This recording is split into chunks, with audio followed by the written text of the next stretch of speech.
Okay, the French women's team have won the opening game of the Women's 2019 World Cup. They beat the South Koreans 4-0. It should have been more. And the debate about the quality of women's football, I will say this, the French side tonight looked very, very competent, capable, and they actually played some really good stuff. Especially in the first half, they played with quick tempo, good passing, good movement. They never allowed the opposition to get on the ball in the first half, and they should have been 4-0 up, not 3-0 up at half time. I think the VAR decision is correct, but it's a bit harsh. I think that the offside rule, I think the interpretation changes from season to season what offside actually is. But in this case, it is the correct decision. But the length of time taken with the VAR, I think, needs to be sped up, personally. We had this same issue last year at the Men's World Cup. You would have thought FIFA would have got those teething issues out the way last year. Same issue again with length of time taken for a decision. But no, Le Sommer and Renard with the goals in the first half.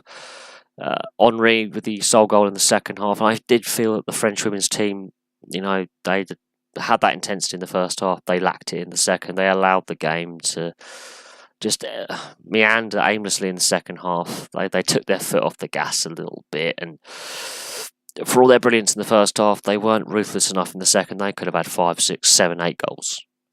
In the end, they get 4. They restricted the Koreans to one shot actually on target, or an effort that actually forced a save, and one cross that caused a few issues. And there were a couple of defensive mistakes by the French in the second half because of the lack of concentration. And as the tournament goes on, and as the competition they face gets stiffer, and they get to the knockout stages, because we know the French are going to most likely top their group, although they've got tough games against Norway and Nigeria. They can't afford to switch off like they did against the Koreans today. They can't, because a better side would have put the ball in the net or put them under more pressure.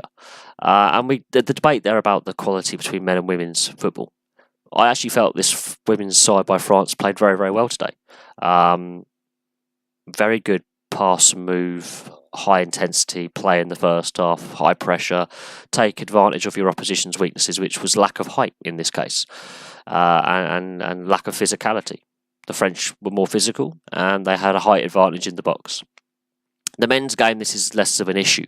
There's the height disparity, but the physicality, some teams play more of a slight skill game. In this case, the French were more powerful and they are more technical. And yeah, they won the game by half time.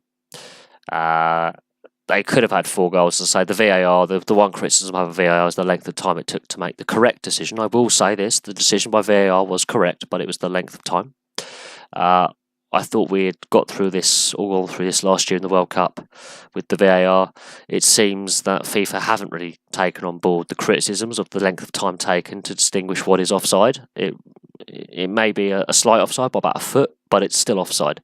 That should have been done quickly. It shouldn't take nearly minute and a half to basically say that is offside. So that's one of the few criticisms I have of the game. No yellow cards. That's a positive. The lack of yellow cards is a good thing. I think in some World Cup matches, especially in the men's tournaments, we see a lot of bookings. So that's refreshing to see that the referees aren't just going to the pocket and booking players. The officials will try to allow the game to flow, I think, to a point, but it was a decent opening game, and it's very important that the host nation wins the opening game of a tournament. I think it sets up the tournament to be more exciting and more fun. We saw it last year with the Russians in the Men's World Cup, and this year with the French. And a 4-0 result, I think, is fair. I think they allowed their foot off the gas a little bit, and they allowed the second half to meander aimlessly. They weren't quite as ruthless, and that's something that I think the French need to work on. Is as the opposition gets tougher, they need to be more ruthless. The Koreans, that lack of scoring that goal could prove crucial when it comes to differential when they got to play Norway and Nigeria. I think they'll be targeting at least one of those games to try and get something out of most likely Nigeria, and that lack of a goal might see them finish bottom of the group rather than third in the group and be the best placed loser out of their group, because it's a 24-team tournament. But there we go for now. Thank you very much for watching. Women's World Cup has started, and it's a 4-0 win to the hosts, and that's a great way to start the tournament. let's hope that tomorrow's games, all three of them, can have a similar intensity. And then obviously England play Scotland on Sunday, which will be a fun game to watch. And I will be definitely watching that. So thank you very much for watching. Please like and subscribe. Place your comments below. And I'll have some more videos on for you soon, including the Eden Hazard transfer to Real Madrid on a 5-year deal on an undisclosed fee that will be released in the fullness of time. But for now, goodbye.